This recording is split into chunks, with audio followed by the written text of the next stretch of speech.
Un'iniziativa importante presentata oggi qua in Consiglio regionale,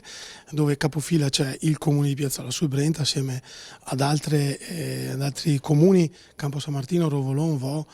Morgano, e quindi è un'iniziativa che viene portata avanti e a cui seguiranno dei corsi di formazione per delle persone che poi seguiranno, diciamo, la popolazione più anziana, che sappiamo che è un problema della nostra età, è anche un po' un'evoluzione di quello che è il costo della popolazione negli ultimi anni, quindi sono rinnovate esigenze da parte della popolazione, ma anche rinnovate risposte da parte delle amministrazioni locali. Tutto questo può essere un volano anche e fare da esempio anche per altre amministrazioni locali. Il Regione Veneto mette 50.000 euro e crede profondamente in questo progetto, quindi anche un ringraziamento all'assessore Lanzanin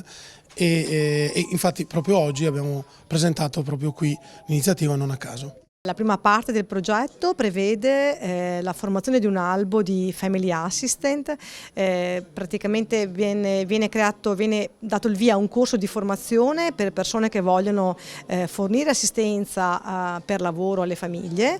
È un corso che fornisce nozioni di base di pronto soccorso e un corso che permette di sviluppare le competenze necessarie relazionali che sono necessarie con la famiglia, per rapportarsi con la famiglia.